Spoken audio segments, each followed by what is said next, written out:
Good morning, good morning, good morning. It's your man Adam Ace Spencer here with another M1 Finance Dividend Portfolio Update. Today's date is Saturday, May 14th, 2022, and we have been dealing with a pretty brutal market over the past few months. A lot of people out there are thinking we might potentially be at the bottom of, this kind of bearish market that we've experienced. And, before we jump in our portfolio update, you see the current value there. So you guys are getting a little glimpse, but you don't really know how every week is gone and whatnot. So we're going to jump in our regular update in a moment. But I want to show you guys, just share this article, S&P 500 slump. The S&P 500 has been creeping closer to bear market territory. Yes, so the S&P 500 is down more than 17% since the beginning of the year. And this puts it firmly in correction territory, which involves a drop of more than 10% and inches it closer to a bear market, a decline of more than 20%. Now, obviously, the market has not been going well. Things have been pretty brutal. And when you see the S&P 500 getting, beat down the way that it has, that's, it's a clear indication that it's across the board. It's not just one particular stock or one type of stock. It's across the board. And, if you guys aren't fully familiar, the S&P 500 index, or Standard and Poor's 500 index, is a market capitalization weighted index of 500 leading publicly traded companies in the U.S. It is not an exact list of the top 500 U.S. companies by market cap, because there are other criteria that the index includes. Still, the S&P 500 index is regarded as one of the best gauges of prominent American equities performance, and by extension, that of the stock market overall. So the S&P 500 is what you can look at as the kind of the standard to say how the overall stock market is doing. And as I just mentioned, it's down 17% since the beginning of the year, and it's getting closer to that bear market territory, which means 20%. So things have been pretty bad. That said, it could get worse, but it will be better eventually. Nobody knows how the market will perform in the coming weeks and months, and that uncertainty can be daunting. Now, there is also a chance that we haven't seen the worst of this downturn. The stock prices could continue plummeting. Okay, so things could continue to get worse. However, the market's long-term performance is much more certain. The S&P 500 has faced many corrections and crashes over the decades, and it's managed to recover from every single one of them.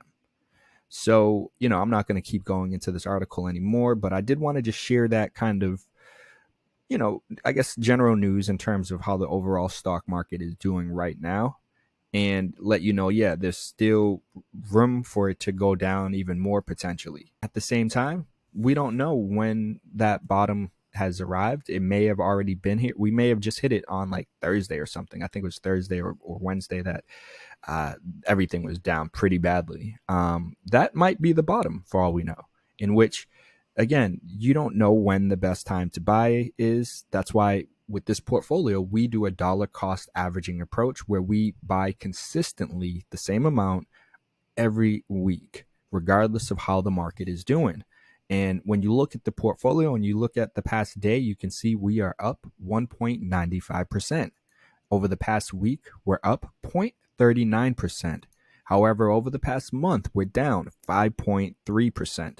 The past quarter, we're down 4.87%. The past year, we're down 8.57%. And all time, we're down 3.19%, which gives us a current value of $2,232.97. Of that, you can see our market gain, meaning how much the stock prices are fluctuating and whatnot, is negative $121.37. However, our earned dividends has generated $76.41, which gives us a gain of negative $44.96. Now, as a whole, hey, considering how the market is doing, as I just mentioned a moment ago, I will take this. I will take this. We aren't down 20%, 17% like the overall kind of S&P 500, many other companies. Our growth portfolio is getting hammered.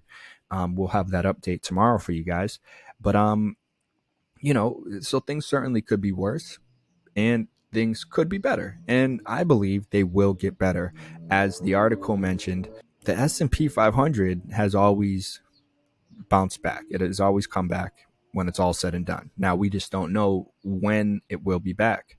And people that have taken a large sum approach where they just throw a large sum of money at a stock are really feeling this right now, because they've been maybe doing that 2 or 3 times where we thought we hit the bottom and then it would go down even more. And at some point people kind of run out of money when they just throw all of their money at once. However, taking a dollar cost averaging approach like we've been doing is keeping us at least in kind of pretty good grounds where we didn't load up when it was at the highest point. If we would have loaded up back here in November and all this time frame last year at the end of the year, well, we would have no money to continue to average down right now while the stock prices are all getting beat up and are so cheap. So that's why this approach has been a really good strategy for someone like myself who doesn't have all the time in the world to just always, watch and follow every stock I want to invest in, and I can always just time it. No, I'm not perfect. I'm not, I don't think even the best analysts out there are able to really beat the S&P 500 when it's all said and done for the most part. And that's oftentimes why you hear someone like Warren Buffett and other individuals saying, do not try to time the market. Instead, it's all about the time in the market. The more time that you have in the market and that you're accumulating shares throughout that time, well, the better off you generally will be. Or at least if you bought, a lot of shares 5 years ago and you just let it sit, regardless of the activity that we're kind of experiencing right now, you'd probably still be up in most cases. So again, it's still about time in and not really about timing the market. Now, when we scroll down and look and see who is performing well, who's not doing so hot, you can see on our list kind of some of the same faces that we saw last week. We got Coca-Cola at the top up here, up 40.16%, followed by PepsiCo, up 34.58%. Procter & Gamble, up 20.43%. Johnson & Johnson, up 16%. Realty Income, our first REIT, up 13.06%. Newt up down. New Tech is our second REIT, which is up 11.9%. Then in the red, we have Verizon Communications, who is down 11.54%. 3M down 22.8%. JP Morgan Chase down 30.65%. And Innovative Industrial Properties, our third REIT, which is down 45.78%. Now, scrolling up and looking at our activity, you can see that for this month so far, May 13th, we did receive some dividends from Realty Income, which paid us 79 cents. And scrolling back down, as we previously touched on, we got dividend payouts from Verizon for $2.73 and JP Morgan Chase for $1.57. Again, as a whole, things certainly could be better, but things can be worse. And you can see over here in the map how choppy it's gotten, and we're kind of, it's like plateauing. It's a battle zone. And like I mentioned, if we were working with like our growth portfolio, well, this battle zone would look much more like a slaughter than at least kind of maintaining the grounds that the gains that we've been able to make over the past few months. We're kind of at least maintaining to some extent. Being down only 3.19% in this market is you're kind of winning.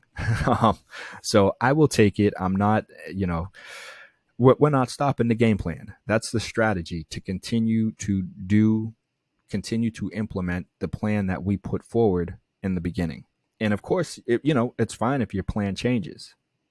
I definitely had some growth stocks that I threw a little money at that I was expecting them to rebound fairly quickly, and they didn't. It's, and at that point, your plan can change or should change, especially if you were looking at it as a swing trade or a day trade or something like that. Well, you have to make a decision. Are you going to take a hit, or, are you going to end up kind of, as they call it, bag holding and sitting on it for a while until it rebounds. The question is, when will that stock rebound? In many of these cases, we just don't know. I mean, in every case, we don't know really. So that's where, again, it makes it tricky and it makes it challenging. And a lot of people just take a hit, they sell. And this is at one of those points where the, market maker, whoever is kind of running things, controlling things, whatever you want to say, will get a lot of people scared, new investors, especially weekends.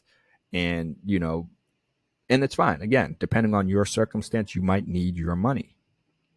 And for me, I look at all of these plays for the most part as money that I will not touch and should not touch for a few years, unless there's an investment, something that I see that is a priority for me to jump on and shift my money around and jump out of any of these portfolios. But otherwise, we're going to continue to keep the ball rolling. We're going to keep investing $25 every week in this portfolio, despite the market potentially going down more. And if so, like I always say, look at it as a great opportunity to average down and to buy the stocks that you believe in at a cheap, or cheaper, I should say, price, right? So it's a sale. Why would you pass up a sale in something that you believe in? You want it. And no difference over here. We're going to continue to invest $25 every week in our M1 Finance dividend portfolio here. So my friends, if you found this video inspirational, helpful, motivational, definitely smash that like button. Don't give up. Now, of course, it's fine if you don't believe in companies that are in your portfolio. It might make sense to go your separate ways. Of course, there's tax harvesting and whatnot, and you can leverage the ability to sell a stock for a loss when it comes time to do taxes bit. So I got a video coming up talking a little bit about tax harvesting, maybe potentially in our growth portfolio update tomorrow. So definitely smash that like button if you guys haven't already. Much appreciation for watching. I hope you guys found this video, again, helpful, motivational, encouraging as you continue down your investing journey. And of course, I have some links down below. If you haven't started your M1 Finance portfolio, click the link down below, fund your account with $100, and they'll hook you up a little bit too. Take care of you. So, all right, my friend, you already know though, I got to keep it moving, but I'll see you in the next video. Peace.